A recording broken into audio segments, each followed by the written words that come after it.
Good afternoon, Mr. Colley. You have safety hazards. You cannot have stuff laying around you like this.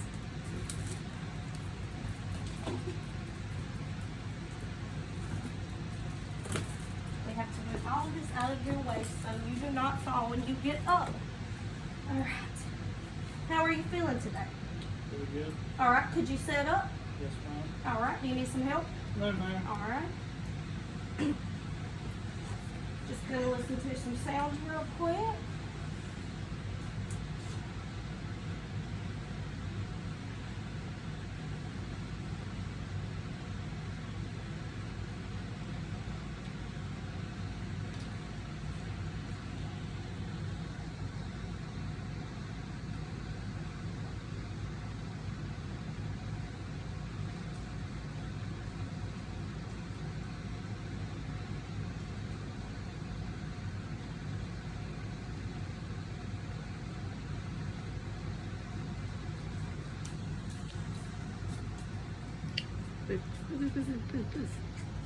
So you have a visitor. All right, your respirations are 14. It's a good pattern, and I see you're not using any accessory organs to breathe, so that's good. Let me document that real quick. All right, your breathing is eupnea. Now I'm just going to listen to some sounds. We're going to start in the right upper lobe. Breathe deep for me. We're going to move over to the left upper lobe. Breathe for me. We're going to go down to the left lower lobe. Breathe in for me. We're going to go over to the right upper lobe. Breathe in for me. And the right lungs, the only one that has 3 lobes. So laterally, we're going to go to the right middle lobe. Breathe in for me. And then over here, it's just going to be the left lower lobe. Breathe in for me. All right. Then you move to the back and do the same pattern. Right upper lobe. Left upper lobe. Left lower lobe. Right lower lobe. Okay, let me document that.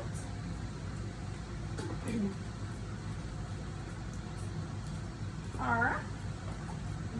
While you're here in this hospital, we have an insensitive spirometer. And what you're going to do is you're going to breathe into it and set a goal, and you're going to try to meet that goal or do better each time. So show me you can do it. Very well. Now what most patients do is, because you need to do it 10 times in an hour, is they'll do it during commercial breaks. Can we All right. dogs? Hand it back. I'm going to put it to the side for you, sir. Thank you. Okay. All right.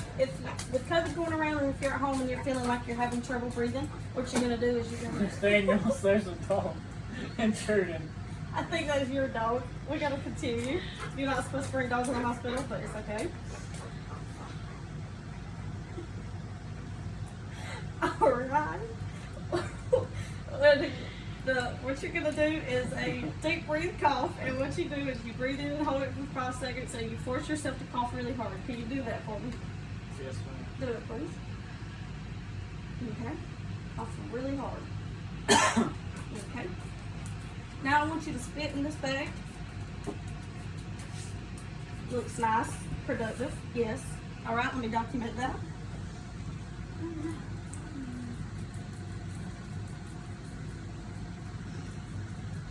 You're not having any trouble breathing or anything, are you, when you're coughing? No? Okay, that's good. Okay. The doctor. Alright. Next, I'm going to inspect your jugular venous. What I'm going to want you to do is lean back at a 45-degree angle. And I'm going to look and turn your head the other way. What you're looking for is it to be popping out. It's not on this side. You always go to the other side that you're working on. Lean back at a 45-degree angle. Turn your head that way. Alright, it's not popping out. Let me... Let me document that for the... Did you get that? Darn. I got her on the pillow, but I didn't catch her when she fell. Did you hear the sound? Alright. And action again. Oh boy. Alright, I'm gonna show some other arteries. Up here you have the carotid arteries. You never want to push them in at the same time because it could make your patient pass out. All right, we have the axillary. Then you have the femoral. You have the popliteal, which are behind the kneecaps. Okay, we're going to check for edema. What you do is you press in to make sure that you're not leaving an impression. None, so that's good.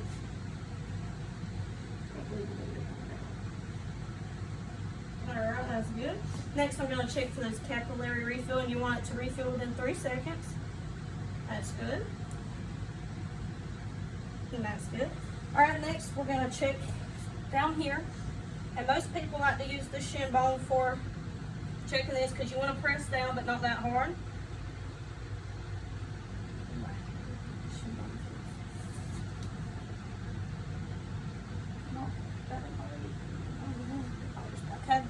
No edema, so that's good. Next, we're going to grade his pulses on the dorsalis pedis. And how you check that is you can usually go between the big toe and the other toe and go straight up.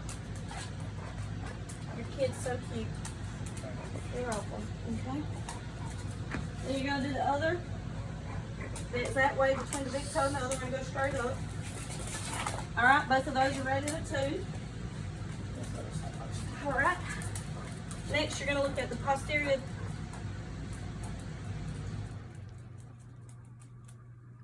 What's this thing called?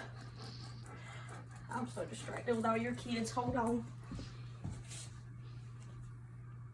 Okay. Posterior. What is this thing called? Posterior. You don't remember what I called it? I'm having a brain fog.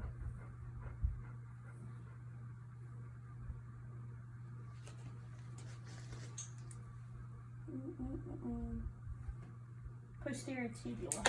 The little. Alright, you're going to look at the posterior tibula, and that's right above the ankle. Okay, that's a 2. You're going to go to the other side and do the exact same thing. I would rate that a 2. Let me document this.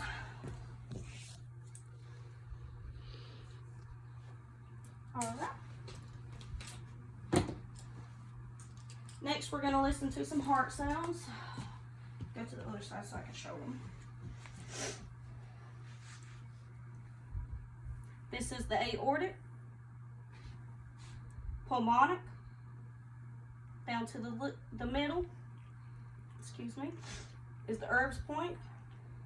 Over and down a little bit is the tricuspid, and then down is the mitral. Now for a woman, it would be under the breast, so you would usually have to move her breast. But it's not a woman, so. Alright. Now I'm going to talk with you about some safety hazards.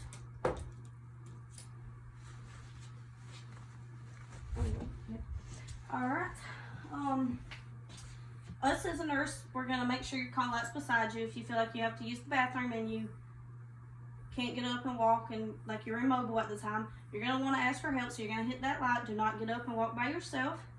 You're going to have on slip-resistant socks. We'll make sure your personal items, we'll always ask if you need personal items beside you. That way you're not getting up and risking falling. Do you have any questions about safety hazard? No. All right. Are you in any pain today? Yeah. Where at? My stomach. All right. When does it start? Early in the morning. All right. Does anything make it better? Just like Pepto-Bismol. Does anything make it worse? Just pretty much anything I eat. All right. Well, let me document this, and the doctor will be with you shortly.